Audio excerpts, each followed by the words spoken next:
있는데요. 다음 주는 조금 더 구체적으로 어떻게 그러면 크리스찬이 우리 청소년들이 기독 청소년들이 어떻게 하면 성경적 원리에 따라서 어 그런 성에 대한 개념을 배울 수 있을지를 하도록 하겠습니다.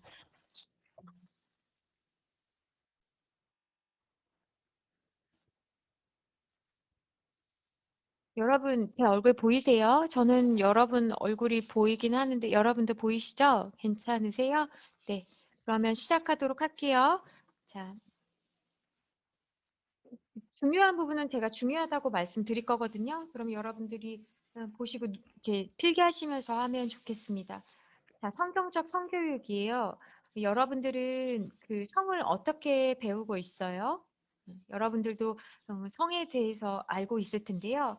청소년들이 성 지식, 그러니까 성에 대한 지식을 배우는 통로가 인터넷, 인터넷에서도 웹툰, 그리고 유튜브, 또 인터넷 사이트를 통해서 배우고 또래 친구, 영화나 드라마를 통해서 배우는데요. 단국대학교 이종경 교수가 그 쓴 논문에 따르면요. 청소년들이 음란물을 이게 접촉한 다음에 몇 가지의 혼란이 생긴다 하면서 첫 번째 어떤 혼란이 생기냐? 성 개념에 대한 혼란이 있다는 거예요. 그러니까 성 개념은 뭐냐면 그 인격이거든요. 이 성이라는 것은 인격을 가진 인간인데 인간을 인격을 가진 존재로 보는 것이 아니라 이 음란물을 계속 보게 되면 행위를 중심으로 두고 남자와 여자를 보게 된다는 거예요. 그래서 어떤 학생의 예가 있는데 자기의 어머니를 어떤 청소년 남자애가 비디오에 나오는 여자 주인공이랑 너무 겹쳐져서 보이는 거죠. 그러니까 음란물에 나오는 그 여자랑 자기 어머니가 자꾸 오버랩 되면서 자꾸 그러니까 엄마의 눈을 쳐다보지도 못하고 굉장히 힘든 거예요. 또 실제로 여러분들도 아마 친구들이랑 그런 이야기 한 적 있을 텐데 어떤 초등학생이 아침 일찍 방문을 열었는데 부모님이 성관계하는 모습을 본 거예요. 그 이후로 부모님이 좀 징그럽고 약간 변태같이 느껴져 가지고 그거에 대해서는 말하지 못하고 아무 일도 없었던 것처럼 부모님도 대하시지만 그게 너무 힘든 거죠. 또 어떤 학생은 이제 거리에 다니는 그 여자들이 다 막 더럽고 추한 존재로 보인다는 거예요. 이런 게 뭐냐면 음란물을 접촉하고 생긴 피해이고 혼란이거든요. 왜냐하면 음란물을 자꾸 보게 되면 이 성에 대한 개념을 아름다운 것으로 보기보다는 더럽고 추한 것으로 보게 되기 때문에 그래요. 근데 여러분들 이런 음란물을 보면 중독성을 갖게 되는 거거든요. 중독성을 갖게 돼서 더 강한 것을 찾게 됩니다. 그래서 직접적으로 한번 해보고 싶고 이게 그 음란물에 나오는 내용들이 거의 다 막장이고 아름다운 내용이 아니잖아요. 성폭행을 하고 싶어 하고. 그래서 음란이란 거 자체가 음란이란 단어가 뭐냐? 성기나 또는 성행위를 노골적인 방법으로 적나라하게 표현하는 거. 그래서 음란물을 자꾸 보게 되면 이 뇌에서 전두엽에 강한 자극을 받으면서 어떻게 되냐면 더 강렬한 자극을 추구하게 된다는 거예요. 우리가 그 매운 떡볶이 처음엔 1단계 먹다가 그다음에 어떻게 돼요? 2단계, 3단계 막 찾게 되잖아요. 그런 것이 왜 그러냐면 자극을 원하기 때문에 그래서 성경에는요. 성관계를 하지 말아라 라는 건 없어요. 근데 성경에는 뭐라고 말씀이 되어 있냐면 음란하지 말아라 라고 하는 거예요. 제가 아까 음란은 뭐라고 그랬죠? 그 성기나 성행위를 노골적인 방법으로 적나라하게 표현하는 거라고 그랬잖아요. 그렇게 하는 것이 깨끗한 것이 아니기 때문에 그래요. 여러분 죄는 무엇이냐면 하나님이 주신 좋은 것을 나쁘게 바꾸는 게 죄입니다. 그러니까 성도요, 여러분 성은 좋은 거예요. 하나님이 주신 좋은 건데요. 마귀는 우리의 생각에 들어가서 마치 이렇게 속삭이죠. 네가 성을 주지 않으면 우리의 사랑이 깨질 거야라고 이야기를 하죠. 그래서 우리의 사랑이 더 돈독해지려면 우리의 육체가 가까워져야 돼라고 이야기를 합니다. 중학교 3학년 남학생이 친구들이랑 같이 음란물을 보다가 흥분이 되면 이제 다른 방에 가서 자위 행위를 하고 와요. 그러면 인제 또 어떤 친구들은 그 자리에서 바로 자위 행위를 하기도 하는데, 그럴 때 남학생이 드는 생각은 '아 내가 이걸 한번 진짜 실제로 한번 해 보고 싶다.'라는 충동을 느낀다는 거예요. 그러니까 처음에는 음란물을 보다가 나중에는 자극받고, 그 나중에는 '아 내가 한번 그걸 실제적인 쾌감으로 느껴보고 싶다.'라는 거예요. 근데 여러분도 한두 번 정도는 그런 음란물을 보게 되면 그런 거의 내용이 뭐냐면 거의 강제로 성폭행을 하는 내용이에요. 그런데 그렇게 하다 보면 상대 그 여자가 나중에는 그걸 즐거워한다. 성폭행을 당했다가 나중에는 거기에 만족한다라는 아주 이상한 줄거리를 담고 있거든요. 그리고 또 요즘은 어떻게 이야기가 되고 있냐면, 그 남자 고등학생이랑 여중생이 뭐 이런 성관계 한 것들을 음란물 사이트에서 판매하고 이런 걸 보다 보니까 '성범죄를 너무 가볍게 생각한다.'라는 거죠. 여러분 우리 작년에 2020년 3 월에 조주빈의 엠번방 해 가지고 굉장히 큰 이슈가 됐잖아요. 그러니까 이게 왜 이슈가 됐어요? 성이라는 것이 굉장히 은밀한 것이고 또 감춰진 것이고, 그런데 굉장히 중요한 것이라는 거예요. 그러니까 성이 되게 궁금하잖아요. 그러니까 다가가야 되는데, 알아야 되는데, 그러다 보니까 나쁜 경험을 하게 되는 거예요. 그러니까 성에는 여러 가지 요소가 있는데 쾌락으로만 배우게 되니까, 그리고 아까 말씀드린 것처럼 성을 어떻게 하냐면 성적 대상으로만 생각하는 거예요. 그러니까 남자를 볼 때 쾌감의 대상, 여자를 볼 때 쾌감의 대상으로만 생각을 하는 거죠. 그래서 조주빈이라는 사람이 가중처벌을 받아서 1 심에서 징역 45 년을 선고를 받았어요. 그런데도 여전히 심각한 범죄라는 인식이 많이 부족합니다. 왜 그런 인식이 부족하냐? 내가 이걸 하기 위해서 성을 돈 주고 샀기 때문에 죄책감이 없는 거예요. 성을 돈을 주고 샀으니까 '성은 사고 파는 것이다.'라는 잘못된 생각을 줬다라는 거예요. 그리고 여러분, 그런 음란물을 보면 어떠냐면 자극적이고 비정상적인 몸매들이 막 우상시 되면서 가슴 사이즈, 허리 사이즈, 뭐 엉덩이 이렇게 하면서 육체를 굉장히 상품화하고 있는 거죠. 지난주에 제가 뉴스를 보면서 깜짝 놀랐는데요. 어떤 거냐면 학교 인근에 리얼 돌, 이게 뭐냐면 돌이 아니라 돌이 인형이잖아요. 그러니까 미국에서는 꽤 오래전부터 그랬죠. 사람의 여자 마네킹인데 실리콘처럼 느낌이 그래요. 그 사람의 신체를 본딴 성인용품을 파는 거예요. 그럼 그걸 가지고 자위행위를 하거나 어떤 한 걸 할 수 있도록 성인용품점에서 그 마네킹을 많이 해 가지고 그렇게 한다라는 거예요. 여러분 그런데 성은 아름다운 것인데 음란물이 문제인 거예요. 그래서 미국의 한 연구 보고서에 따르면요. 청소년 시기에 음란물을 봤던 청소년들이요. 40대, 50대 인제 자라잖아요. 그러면 그때 본 청소년기에 본 포르노가 결혼 생활에 어떻게 영향을 미치느냐 이거예요. 이 연구 결과가 어떻게 나왔냐. 90% 이상이 부정적이었다고. 왜냐하면 어린 시절에 본 그 성행위 모델이, 그러니까 성행위를 했던 그 모델이 그 모습이 너무 굳게 자리 잡고 있어서 부인이나 남편이랑 성생활을 하면 그것처럼 안 되니까, 그거 다 연출이거든요. 그거 영화잖아요. 드라마거든요. 그러니까 실제로 배우자랑 했을 때 불만이 높게 나오고, 이게 불만이 생기니까 '혹시 다른 여자랑 또는 다른 남자랑 하면 좀 낫지 않을까?'라고 다른 대상을 찾거나 아니면 혼자 상상 속에서 자위로 하는 경우가 많다라는 거예요. 그러면 여러분, 이 자위 행위도 사실은 이야기를 해야 되는데 오늘 남자 학생이 없기 때문에 어 다음 시간에 좀 이야기를 더 하도록 하겠습니다. 자, 그러면 "청소년이 성관계하면 무슨 문제가 있나요?" 라고 한다면 여러 문제가 있어요. 첫 번째, 가출 청소년들이 이제 갈 데가 없기 때문에 숙식을 제공하는 그런 그 패밀리, 뭐 가출팸 또는 어른들과 할 때 어떤 일이 이제 일어나느냐. 13세 이상 16세 미만이면 그런 청소년들이랑 성관계를 하게 되면 최소 3년 이상의 처벌을 이제는 받습니다.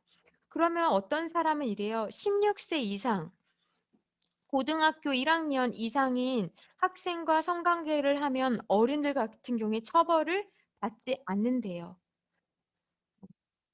그런데요 여러분, 만약에 어른들은 처벌을 안 받아요. 그런데 실제로 만약에 성폭행이나 강간이 일어났어요. 그러면 청소년 입장에서는 그걸 입증해야 되는데 입증하기가 쉽지 않다라는 거예요. 그러니까 만약에 입증을 해도 굉장히 긴 법적 싸움이 된다라는 거죠. 그리고 그렇게 되면 그 어 어른의 경우 신상 정보가 이제 밝혀지게 되죠. 얼굴과 나이와 어디 사는지가 다 우편물이나 인터넷으로 공개가 됩니다. 그리고 만약에 그런 친구들도 있죠. 뉴스에 가끔 보면 성관계를 안 하려고 하는데 성매매를 하려고 유인을 하면 또는 권유를 하면 어떻게 되냐. 성매매 유인죄 그리고 권유죄로 처벌을 받게 돼요. 그래서 1년 이하의 징역을 받거나 1천만 원 이하의 벌금을 받게 되고요. 그럴 경우에 취업에 제한을 받습니다. 왜냐하면 관공서에 아르바이트만 하려고 해도요. 그 성과 관련된 증명서를 떼가야 되거든요. 그런데 만약에 어 이거 아무것도 아닌 거라고 생각하고 대기업이나 중소기업이나 아르바이트 진짜로 그래요, 여러분. 스타벅스 아니어도 이디야 커피 뭐 아니어도 백커피도 마찬가지고 진짜 작은 커피 전문점에서 아르바이트라고 하더라도요.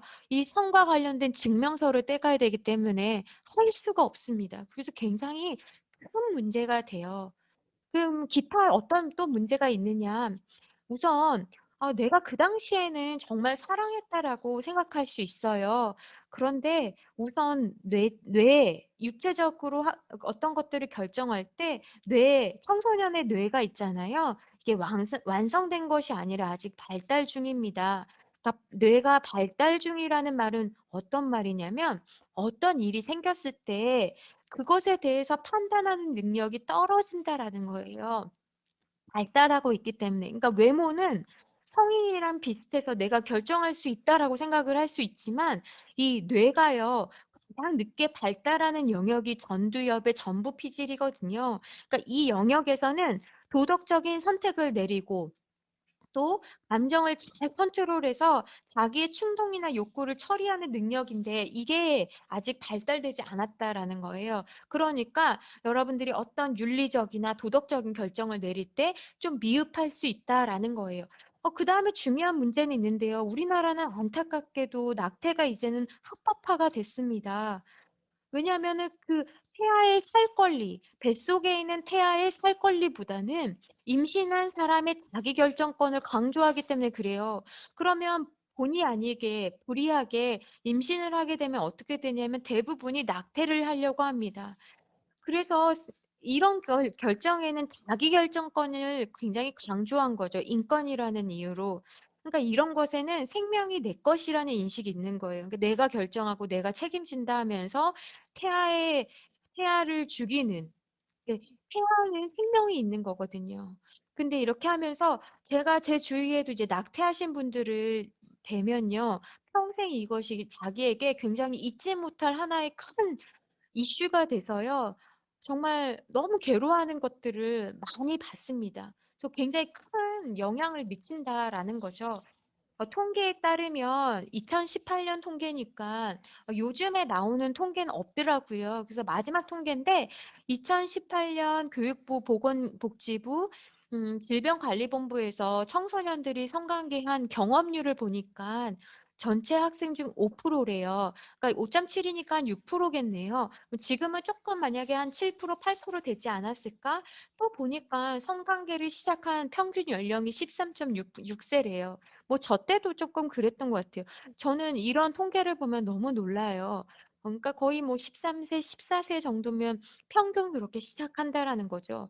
그리고 그런 데이트 장소라고 하는 건 성관계가 이루어지는 장소가 노래방, 카페, 집 이렇게 되고 있는데요. 여러분 성이 정말 중요하고 소중하다는 거는 여러분들도 다 아실 거예요.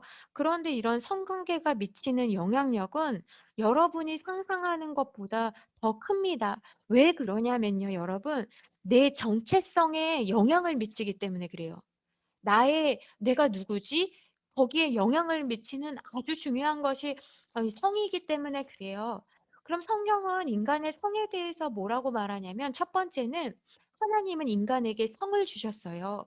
이 성이라는 거는 남성, 여성 이런 거거든요. 이 성이라는 거는 바꿀 수 있는 것이 아닙니다. 그래서 기독교에서는 조금 어려운 말로 5글자로 이렇게 말해요. 신적 결정론. 그러니까 하나님이 성을 결정해 주셨다 해서 신적 결정론이라고 합니다. 두 번째는요. 성은 하나님께서 좋다고 생각하셔서 인간에게 주신 거예요. 성이 나쁜 것이 아니라는 거죠. 그래서 성경의 말씀에 보면 창세기 1장 27절에 하나님이 자기 형상 곧 하나님의 형상대로 사람을 창조하시되 남자와 여자를 창조하시고 이게 뭐라고요? 신적 결정론이라고요. 그리고 창세기 1장 31절에 보니까 하나님이 지으신 그 모든 것을 보시니 보시기에 심히 좋았더라. 이 안에는 성도 들어가 있는 거예요. 그러니까 성은요, 하나님께서 우리에게 좋다고 여기셔서 주신 거예요. 근데 아까 제가 뭐라고 그랬죠? 죄라고 하는 거는 하나님이 좋다고 하는 거를 나쁘게 변형시키는 게 죄라고 말씀드렸어요. 그러면 하나님께서 도대체 성을 왜 주셨을까? 여러분, 성의 3요소라고 말씀드리고 싶어요. 이 세 가지는 여러분들이 평생 기억하시면 여러분들이 어떤 결정을 내릴 때 큰 도움을 받으실 수 있어요. 하나님이 왜 성을 주셨냐? 이 세 가지예요. 첫 번째 생명, 두 번째 사랑, 세 번째 관계예요. 그러니까요, 하나님은 왜 성을 주셨냐? 이 성은 너무 아름다운 것이고 좋은 것이에요. 그렇기 때문에 보호하시려고, 지켜주시려고, 그렇게 함으로 성관계를 통해서 행복하게 하려고 하나님이 주신 거예요. 제가 아까 말씀드린 것처럼 온전한 성 관계를 이루려면 이 세 가지를 항상 기억해야 돼요. 생명을 생각하지 않는 성으로 하루에 60만 건의 낙태가 일어나고 있어요. 그리고 미혼모가 발생하고 있고요. 많은 아기들이 마치 물건처럼 해외로 수출돼요. 그래서 그 아이는 또 그 아기 나름대로의 상처의 삶을 살아야 되고 또 미혼모는 또 미혼모 나름의 어려운 삶을 살아가고 있습니다. 그래서 여러분, 성관계를 할 때는 꼭 생명을 생각해야 돼요. 두 번째는 성은 사랑을 위해서예요. 어떤 사람은 사랑 없이도 돈을 주고 성관계를 하는 사람들이 있죠. 그래서 이 성의 요소 가운데 사랑을 생각하지 않으면 성을 돈으로 사고 팔게 되는 것입니다. 사랑 없는 성관계는 성폭행 등의 비인간적인 행위를 낳습니다. 그래서 사랑하지도 않은 사이에 성관계를 하는 것은 인간이기를 포기하는 것과 같습니다. 세 번째는 관계예요. 여러분, 성관계는 쾌락이 아닌 관계입니다. 쾌락은 뭐냐면 즐거움을 찾는 거예요. 쾌락은 상대방을 생각하지 않고 나만의 즐거움을 찾는 것입니다. 여러분께서 혹시 포르노나 음란물을 보면 찝찝할 거예요. 왜냐하면 거기에는 관계가 없기 때문에 그래요. 거기에는 진짜 즐거움이 없기 때문에 그렇습니다. 진짜 즐거움은 관계 속에서 생겨요. 관계라는 거는 뭐예요? 상대방과 대등하고 주체성을 가지고 그렇게 하는 것이 관계거든요. 그래서 세 가지 요소, 성관계를 할 때, 이 성관계를 통해서 생명이 생길 수 있다. 그리고 성관계는 사랑을 위해서 하는 거다. 그리고 성관계는 대등한 관계를 통해서 하는 거다라고 여러분들이 기억하시면 여러분들에게 중요한 지침이 될 것입니다. 오늘 6가지로 여러분들에게 성경에서 말하는 성을 정리함으로 오늘 강의를 마치려고 그래요. 첫 번째는 뭐냐면 하나님은 우리에게 성을 가진 존재로 인간을 창조하셨다는 거예요. 두 번째는 이 성이라는 것은 상호 평등한 관계성을 가지고 있다는 거예요. 그러니까 우리가 사이트나 어느 장소에서 다른 사람의 성을 사거나 팔거나 지배하거나 통제하려고 하는 것은 하나님 앞에 죄가 되는 것입니다. 세 번째는 뭐냐면 인간의 성은 선한 것이에요. 아름다운 것입니다. 그러니까 하나님께서 주신 것이지요. 네 번째는 뭐냐면 성은 출산과 즐거움을 주는 거예요.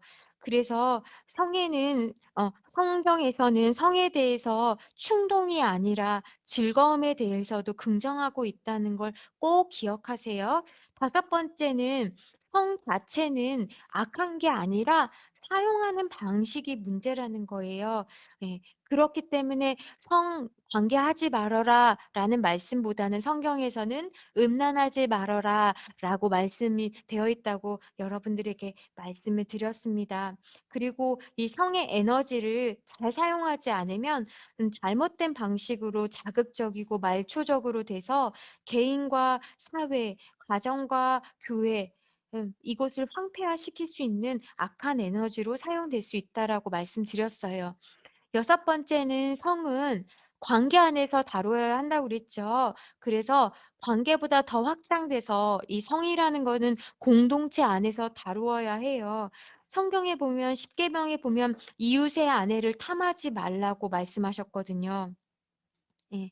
이런 말씀이 없으면 우리나라는 이제 법으로 간통죄가 없어요. 그게 뭐냐면 결혼한 사람이라고 해도 다른 사람과 성관계 하면 법으로 그거를 이제 제지할 수가 없다라는 거예요. 간통죄가 폐지됐으니까요. 그러면 마음대로 내가 원하면 누구나 하고도 해도 죄에 대한 것이 없다라는 거예요. 그런데 성경에서는 마음으로 다른 사람을 어떻게 하고자 하는 마음만 품어도 그것이 잘못된 것이라고 분명히 말씀하고 있어요. 생각보다도 성은 내가 문제를 일으켰을 경우에 가정 안에서 또 공동체 안에서 미치는 영향력이 너무나 큽니다. 여러분들이 이 6가지를 기억하면 여러분들이 앞으로 성에 대해서 고민하고 할 때 올바른 지침이 될 수 있을 것이라고 생각을 합니다.